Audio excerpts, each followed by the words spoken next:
The lights at the Palace Theatre in 1951 sliced through the haze like detectives breaking into a dream. Cigarette smoke curled in the air, catching the spotlight like a crime scene in slow motion. And at the center stood Judy Garland. A woman barely dressed in satin and scars. Her hair disheveled, her eyes bruised with insomnia, but her presence undeniable. The applause erupted like a verdict too long delayed. Not for perfection, but for survival. She wasn't dazzling that night. She was haunted. And people couldn't look away. You see, Judy wasn't just performing. She was confessing. Each note was a piece of evidence, each lyric a page torn from an unsent letter. She stood there trembling, not from nerves, but from everything else. From pills. From heartbreak. From the weight of a world that had never once let her just be a girl. They thought they came to hear her sing. What they got was something closer to a seance. The ghost of a child star, trying to claw her way back into the light. Hollywood never had a blueprint for souls like Judy Garland. It knew how to market her, how to costume her, how to extract every drop of magic she could give. But it never knew how to love her. Not when she was vulnerable. Not when she was messy. Not when the scenes started to show. And certainly not when she begged for rest, for help, for something like peace. Because peace doesn't sell tickets. Tragedy does. Since she was 13, Judy had been on a leash. Handed from stage mother to studio exec like a rare breed bred for show. MGM dressed her, fed her, trained her, and drugged her. They said it was to keep her sharp. What they meant was, keep her obedient. Amphetamines in the morning to keep her bouncing, barbiturates at night to slam her into sleep. It wasn't treatment. It was control.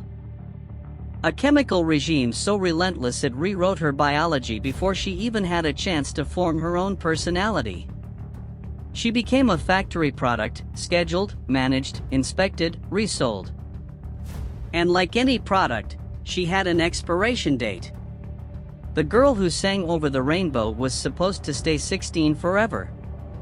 But time, like truth, has no contract. And as her body matured, her soul disintegrated. Her life turned into a maze of sound stages, hotel rooms, doctors' offices, and makeup chairs. A life in transit. Never still, never alone, never fully real. She didn't eat meals, she swallowed fear.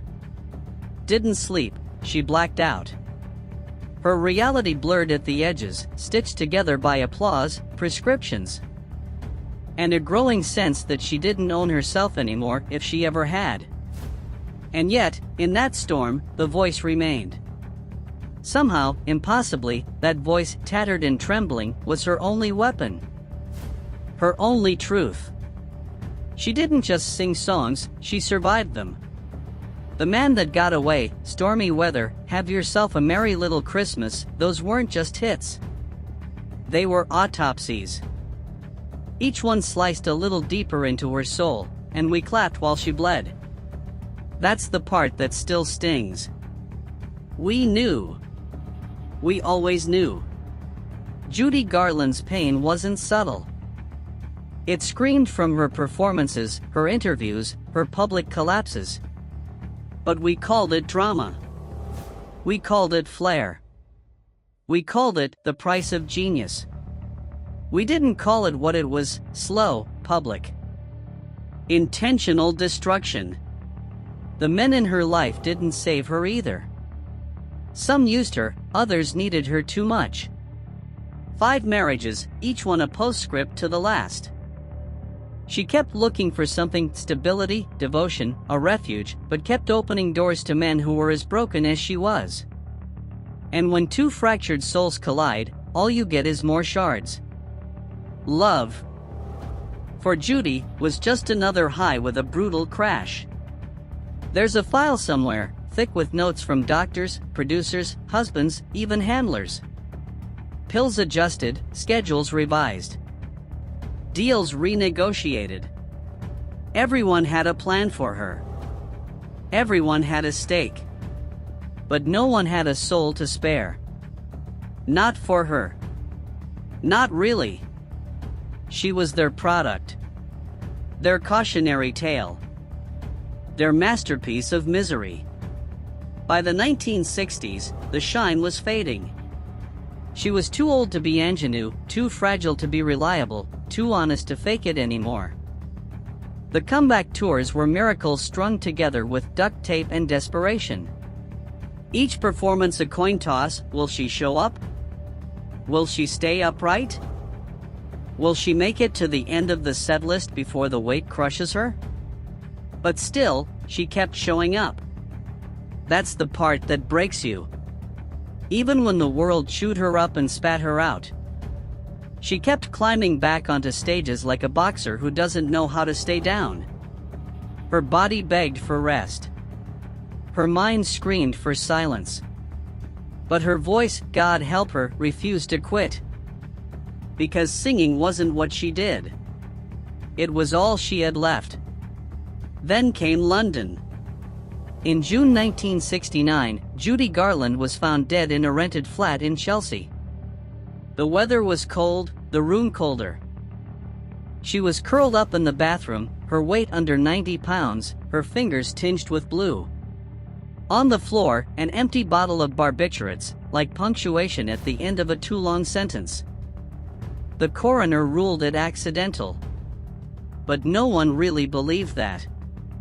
Judy had been rehearsing this ending for decades. She was 47. That number still doesn't sit right. Because Judy was older than that. The industry aged her twice as fast. Every role, every heartbreak, every relapse etched lines into her face and carved ghosts into her smile. She died the way so many of our icons die, alone, misunderstood, and mythologized far too late. Hollywood held a funeral. The press wrote their obituaries. Fans wept. And then the machine kept turning. Another child star. Another scandal. Another voice swallowed by velvet curtains and corporate greed. But her voice, that voice still haunts us. It cuts through time. Through tape hiss and record scratches. Through generations who never knew her but somehow feel her ache. It slips into your skin and stays there, humming like a warning. Because Judy wasn't just a singer. She was the scream you couldn't hear until it was too late. She sang like she was running out of time. Because she was. And in that urgency lies the lesson we refuse to learn. Talent isn't armor. Fame isn't love. Applause isn't healing. And a stage is not a sanctuary, it's often the most dangerous place of all. Especially for girls taught to smile through the storm, to sing through the pain, to die beautifully when the time comes. That's the crime. Not the drugs. Not the divorces. Not the failed comebacks. The real crime is that we watched it happen in slow motion and called it a show. So here's what lingers. If Judy Garland had been born in a different time, one with less cruelty, fewer pills, and more grace, would she have made it? If anyone had chosen to protect the girl behind the legend, would she still be singing today? Or was this always the ending Hollywood writes for girls like her? The velvet closes. The voice fades. But the question remains. No one becomes Judy Garland without trading in a lifetime for the privilege. Before her voice echoed through the grand cathedrals of American music, before her feet ever touched the yellow brick road, she was just Frances Ethel Gum. A little girl born into the ruins of a fractured family, where affection came knotted with ambition and love wore the mask of performance. She entered the world in Grand Rapids, Minnesota. 1922, the youngest of three sisters. Her parents ran a modest theater, a small-time stage meant to charm Depression-era audiences with vaudeville acts and silent films. That theater was where little Frances was first thrown under the lights, not by choice but command. She was 2.5 years old, dressed like a porcelain doll and shoved onto the stage by her mother, Ethel Gum. The crowd laughed. They thought it was cute. But Ethel wasn't smiling for sentiment. She'd just seen the glimmer of something bigger. Something she could sell. Ethel didn't cradle her children, she cast them. She wasn't a mother. She was a producer, a manager. A hard-eyed impresaria who didn't want her daughters to be happy. She wanted them to be exceptional. And so Frances's childhood evaporated, replaced with piano rehearsals, voice training, tap routines, charity shows, and cold hotel rooms that smelled like sweat and stage makeup. Where other kids collected bruises from playgrounds, Frances collected calluses from applause. When she cried from exhaustion, Ethel gave her pills. When she said she was hungry, her mother told her she could eat after the performance. Eventually, Judy's stomach learned to settle for appetite suppressants, and her sleep became a sedated hush orchestrated by tranquilizers. None of it was voluntary. It was conditioning, military grade, precision-tuned, and mother-approved. Later in life, Judy would refer to it as a nightmare disguised as a kind of love. In 1926, the Gum family packed up and headed west to California, chasing the ghost of Hollywood. The sisters were rebranded as the Gum Sisters, a radio and variety show trio. But Frances, though the youngest, always pulled the spotlight like a magnet. She sang with a grief that didn't belong to a child. Like someone twice her age had taken up residence in her chest and decided to weep through her throat.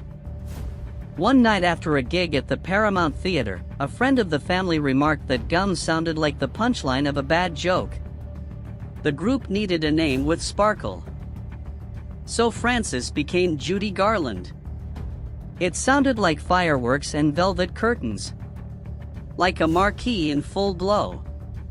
But it was also the moment Frances died. From that night forward, she wasn't a little girl anymore. She was a product with a pulse. In 1935, when Judy was just 13, MGM handed her a contract. It wasn't a celebration. It was an initiation. Before the ink dried, studio execs were picking her apart like vultures around fresh meat. Too short. Too round. Eyes not big enough. Nose not sharp enough. And the cruelest criticism of all, her voice was too mature. Too knowing. Not marketable for the teeny bopper ingenue roles they had in mind. So they made a plan. Amphetamines in the morning to keep her thin and wide-eyed. Barbiturates at night to sedate the nerves. Judy wasn't given pills, she was issued them, with schedules tighter than any film script. It was state-sanctioned poisoning. Administered not by quacks in alleyways but by doctors in studio offices. Not for her health, but for the sake of production schedules. Between shots of Pigskin Parade, 1936.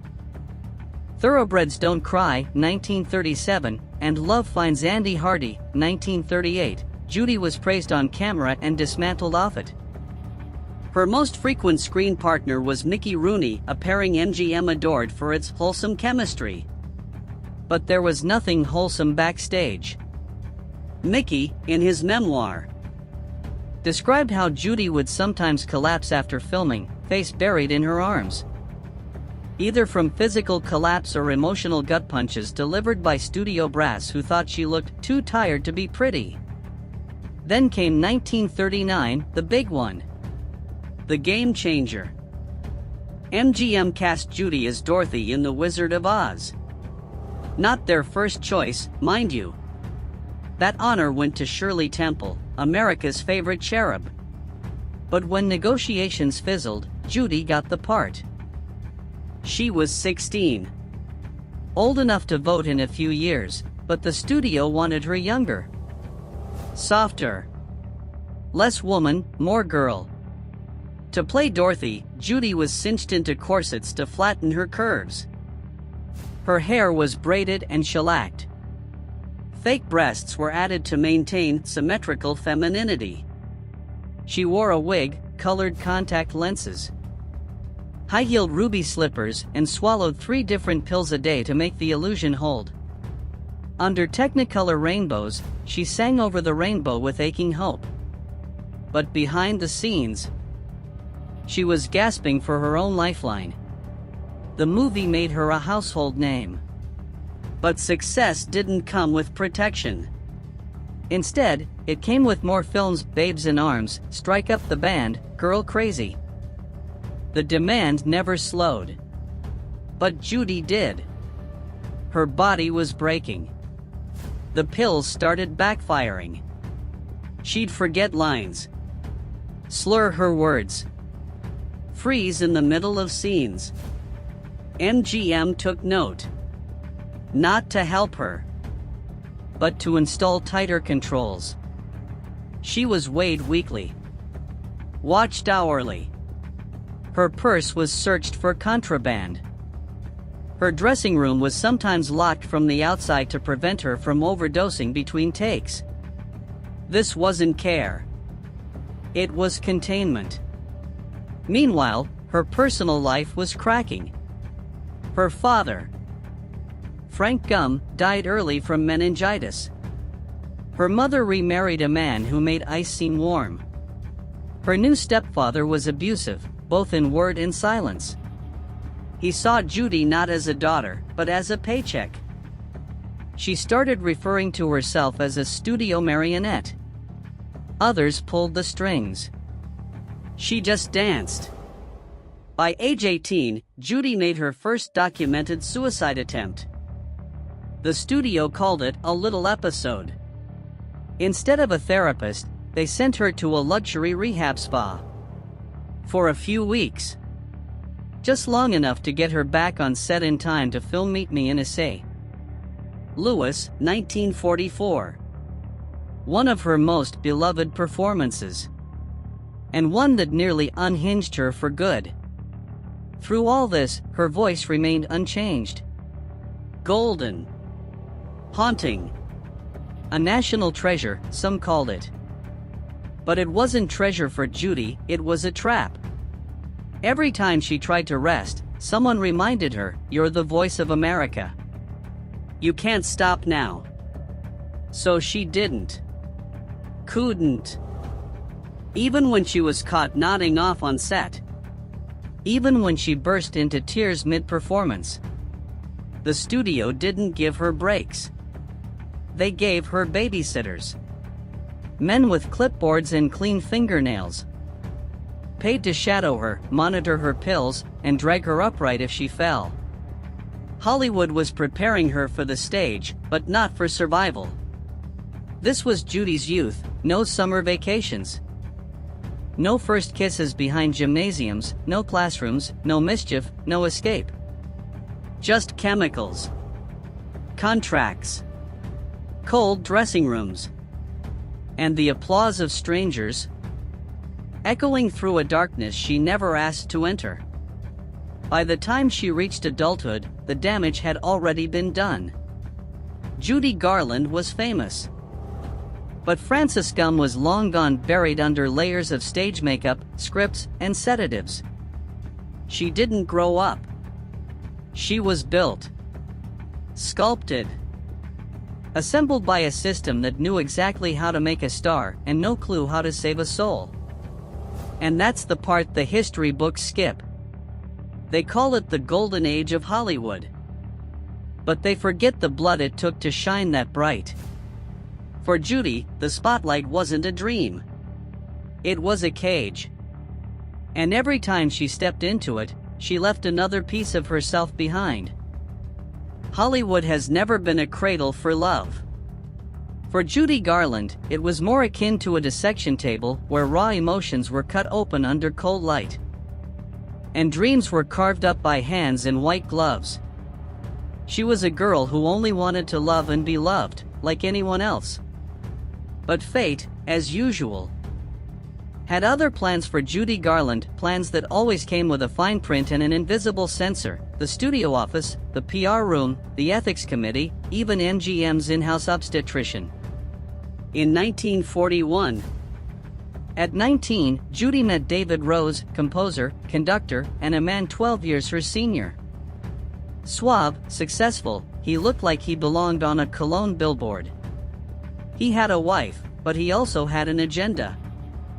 Judy, raised in the ironclad grip of studio control, didn't stand a chance. He courted her with a quiet insistence that felt more like destiny than persuasion. Judy had never been cast in the mold of a Hollywood siren. The studio had always called her the ugly duckling, the plain girl with the golden voice. But David saw something different. He told her her voice tasted like wine, that her eyes echoed dreams no one dared to sing aloud. To Judy, those weren't just compliments. They were salvation. That same year, David filed for divorce. And Judy, despite protests from her overbearing mother and the studio brass, married him in a small, private ceremony. No photographers. No co-stars. Not even family. For the first time, one of the only times in her life, Judy made a decision for herself. But MGM wasn't just a film studio. It was a factory where people were molded, monitored, and managed like property. They scheduled your meals, your sleep, your waistline, and your love life. So when Judy announced she was pregnant, a thrill for her, a crisis for them, the studio acted swiftly. The verdict: the baby had to go. Why? Simple, they said. Pregnancy will ruin your figure, derail the shooting schedule, and destroy your image as America's innocent sweetheart. There was no discussion. No offer. Just an appointment booked in secret with a studio-approved doctor, where a baby's heartbeat was silenced by the economics of the box office. David resisted, but meekly. He was an artist in a world where power didn't come from music. And Judy? She was trapped. She had signed the contract, taken the pills they gave her, slept when they told her. And now, she was told when and how to stop being a mother. The abortion was clinical. Ether and scalpel. The body, the doctor said, would heal. The mind? It never did. Judy began to unravel. She had night terrors, phantom cries, hallucinated the smell of anesthetic in daylight.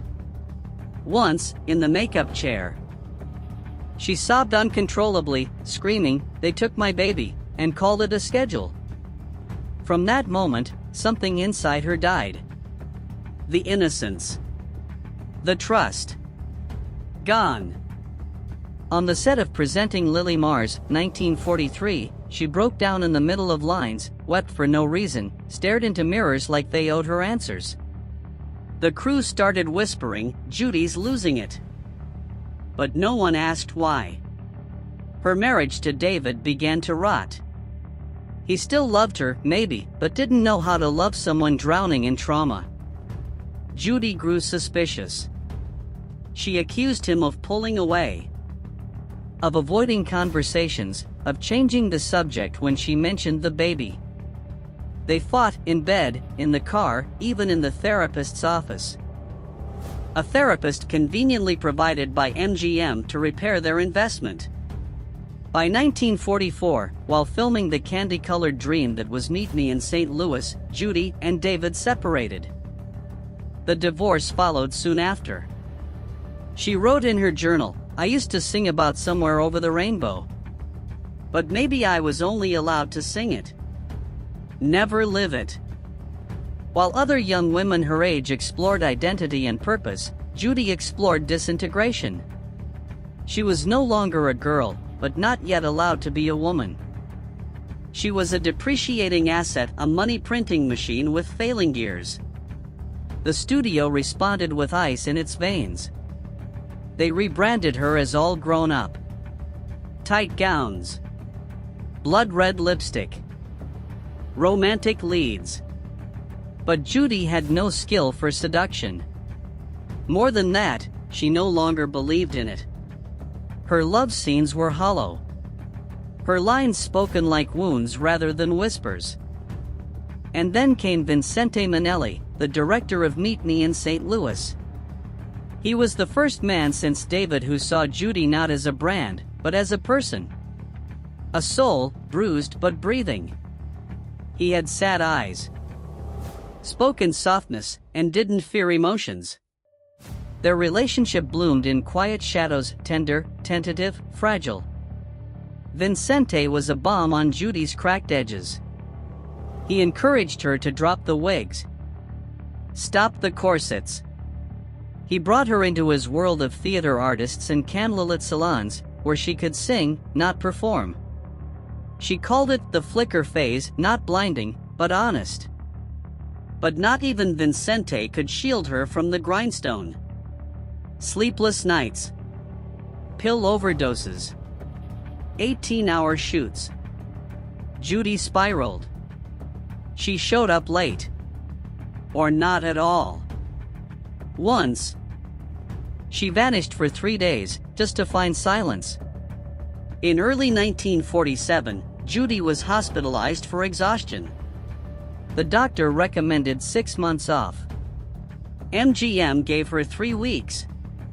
To save face, they issued a statement: Judy Garland is receiving exceptional care and is recovering beautifully. In truth, Judy cried every night, refused food, and told nurses she no longer knew who she was. When she returned, she went straight into The Pirate, 1948, a disaster, both commercially and personally. She clashed with the director, suffered panic attacks on set, and once slapped herself so hard during a scene she bled. She couldn't act happy. Not even pretend. She was taken off set and slept for 14 hours straight. Her career trembled. Her private life collapsed. Though she married Vincente in 1945 and gave birth to their daughter, Liza Minnelli, in 1946, the marriage corroded. Rumors swirled that Vincente was gay. Judy, gripped by jealous paranoia, broke things, interrogated him, even hired people to follow him. By 1951, they were divorced. By the age of 29, Judy Garland had endured a forced abortion, 2 failed marriages, multiple suicide attempts, and a gallery of roles she no longer believed in. The only thing that kept her standing was the applause of strangers, audiences who cheered when she sang, never knowing that the woman on stage was dying, piece by piece, behind the curtain. Judy Garland's life after MGM wasn't a rebirth, it was a descent. A long, winding plunge into something deeper than failure. More intimate than ruin. It was a slow-motion car crash scored to a sorrowful lullaby she never stopped singing. MGM, the machine that had crafted her, polished her, and branded her, was also the machine that crushed her soul until it was dust in her lungs. And when the studio finally closed the door on her, it didn't feel like freedom, it felt like exile. Like being tossed off a moving train and left in the desert. By 1950, things between Judy and MGM were unraveling fast. The studio no longer saw her as a precious gem, they saw her as a liability. A fading photograph. A lawsuit waiting to happen. Every late arrival, every fainting spell, every time she said no to a script, they recorded it. Cold. Clinical. Like autopsy notes. They pressured her into signing a new contract. One that put MGM's fingerprints on almost every inch of her private life. Her schedule. Her medicine cabinet.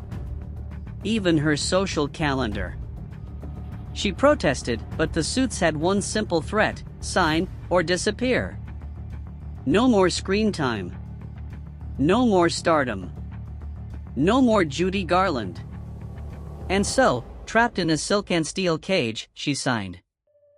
She put on the costume and played the part America's sweetheart while suffocating behind the scenes. In the early 1950s, Judy realized her legs could no longer hold her up. Not without help. Pills to sleep. Pills to wake. Pills to smile. Pills to survive. The pharmaceutical cocktail that MGM fed her for years had turned her into two people. The blazing star under the spotlight and the shattered woman sobbing in hotel bathtubs at 3 a.m. She started slipping. Missing shows. Slurring lines.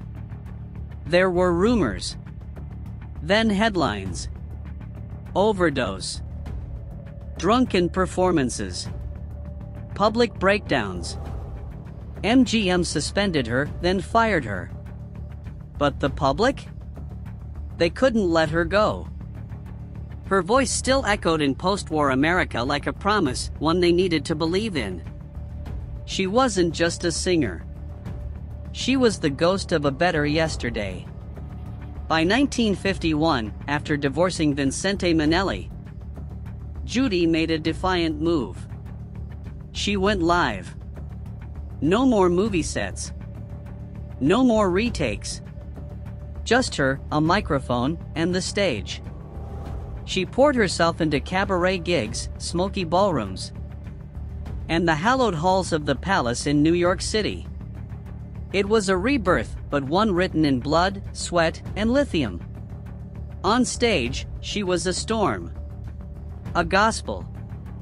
Fire and fragility in a sequin dress. But backstage? She was a wreck in silk. Shaking hands. Dry throat. Cold sweats. Paramedics on standby. Her demons waited in the wings. Every note was a negotiation. Every standing ovation. A ceasefire. Still, she climbed. She clawed her way back to relevance. The world watched, stunned. As she returned with Judy at Carnegie Hall in 1961, a live album so electric it practically bled from the speakers. Critics called it a resurrection. Fans called it a miracle. But Judy? She knew better. Miracles don't come free. The album's success came at a price. Always a price. Long nights. No sleep. More pills. Stronger ones. Her body was unraveling even as her voice soared. She was locked in a loop, sing, collapse, recover, repeat. Every show was a war with her own biology. Offstage, her life crumbled in equal measure. 5 marriages, some tender, most brutal. Children she loved fiercely but could never fully protect from the orbit of her chaos. Loneliness became her shadow, and despair her confidant. No matter how loud the applause. When the curtain dropped, she walked home in silence. Things got darker. Licensing boards in several states stripped her right to perform after incidents involving drug use and erratic behavior. More than once, she was found unconscious backstage or too disoriented to walk on. Promoters canceled shows. The public began to whisper, "Is this the end?" Judy kept ending up in hospitals, overdoses, heart troubles, fatigue. But no matter how close she came to the edge, she always clawed back. A lesser spirit would have quit. But Judy wasn't lesser. She wasn't done. She'd step out onto stage again and again, bloodied but unbowed, singing like her life depended on it, because it did. By the 1960s, the silver screen siren was gone. In her place stood a living myth. A woman carved from tragedy and defiance. Critics didn't just praise her voice, they praised her pain, her rawness, the ache that made every lyric feel like it was written in real time. Her schedule became a blur. Night after night. London, Vegas, Paris. Each performance a gamble. Would she show up? Would she make it through? No one knew. Least of all Judy. She'd stay up for days rehearsing, then knock herself out with sleeping pills. Her health teetered on a blade's edge. But the fire? It still flickered. She became a cautionary tale. A walking parable about the price of fame. The bright lights she once chased had become interrogation lamps. She paid the toll with her health, her peace, and sometimes her grip on reality. And still, in those twilight moments, when the pills blurred the edges and the silence grew thick, her voice would rise. Not out of hope, but out of sheer, unkillable will. Then came 1969. London. A final show. A whisper of glory. Days later, they found her dead, an accidental overdose, they said. Just 47. The world reeled. No one wanted to believe it. But the truth was, Judy Garland had been dying for years. A slow unraveling. A private funeral conducted in the public eye. People called it a tragedy. Some called it inevitable. But those who really knew? They said Judy never truly rested. Because her story wasn't one with a neat ending. It was a ballad cut short. A last verse left unsung. A light that burned too hot, too long. And maybe, just maybe, she knew that. Maybe she knew her legacy would be more than movies, or albums, or sold-out shows. Maybe she knew her greatest role wasn't Dorothy, or Esther, or Lily, it was Judy Garland. The woman who refused to vanish quietly. Judy Garland's life was no simple story. From the innocent girl playing Dorothy in The Wizard of Oz to the tragic icon of Hollywood's golden age. Her journey was a turbulent ride through a landscape of raw emotion, hard-earned lessons, and haunting questions that never quite found answers. Her tale is not just the fated saga of a fallen star, it's a vivid tragedy about loneliness, relentless struggle, and the steep price paid for fame. To understand Judy Garland is to understand the true cost of fame, a light so bright it can illuminate a life, yet scorch and burn the most fragile souls beneath it. That's the first and most brutal lesson her life leaves behind. Beneath the stage lights, beneath the glittering glamour, there is always a person. A person with ordinary dreams. With pain that runs deep, and with hopes as fragile as glass. The entertainment machine and the cruelty of power. Judy was a product of Hollywood in its harshest era, the 1930s through the 1950s, a time when the entertainment industry ran on ruthless rules and unyielding control. Studios like MGM didn't just employ stars, they manufactured them, controlling everything from their schedules to their diets. From their physical health to their mental well-being. Judy herself admitted to being forced onto pills to lose weight, to maintain the exact image the studio demanded. She was so tightly controlled she couldn't even make basic decisions about her own life or health. The darkest chapters of her story include being pressured into terminating pregnancies, a stark reminder of how little freedom even the brightest stars had under the crushing hands of studio executives. Those years under such iron-fisted control left scars deeper than anyone could see, pushing Judy toward dependency on drugs and alcohol as a desperate way to cope. Her story is a blunt warning.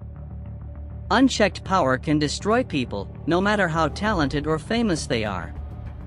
The lesson here is clear: in every industry, respect for human dignity and individual freedom must come first. When someone is crushed under rigid frameworks, they lose not only their identity but their creativity and mental health, things vital to artists, and indeed all of us, if we want to live and grow. Strength and vulnerability woven together. Judy Garland was more than a star. She was a symbol of extraordinary human resilience in the face of crushing adversity. Despite addiction, pressure, and emotional wounds, she stood on stage night after night, pouring genuine emotion into every note she sang. Her performances were a blend of pain, hope, and raw honesty that made audiences feel seen and understood. Yet alongside that strength were moments of fragility, times when she was powerless against invisible pressures that no one talked about. Her life proves a complicated truth. Strength doesn't mean perfection, nor absence of weakness.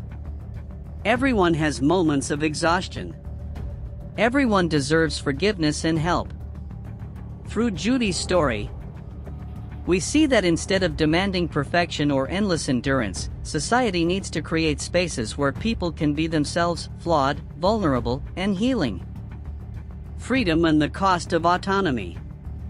One of the most painful lessons Judy Garland's life teaches is the vital importance of freedom and personal autonomy.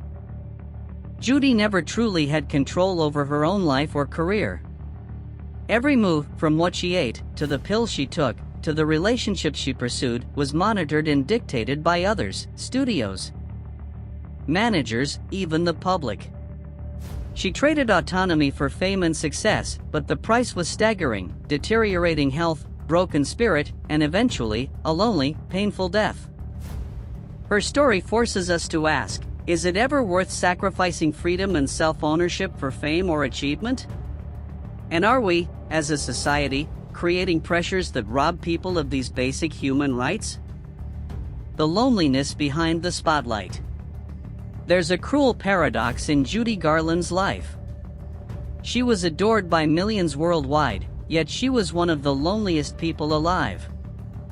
That loneliness didn't stem from a lack of companionship but from a lack of understanding and empathy. Despite multiple marriages and loved ones around her, Judy felt isolated, haunted by psychological wounds, job pressures, and relentless expectations.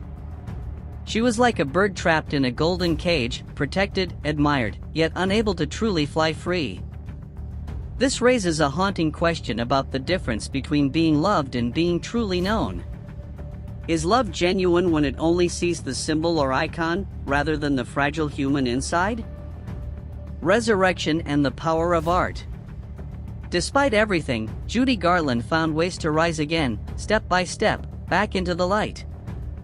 Her performances in clubs and concerts proved the healing power of art, a bridge that connects broken souls and tells stories beyond words.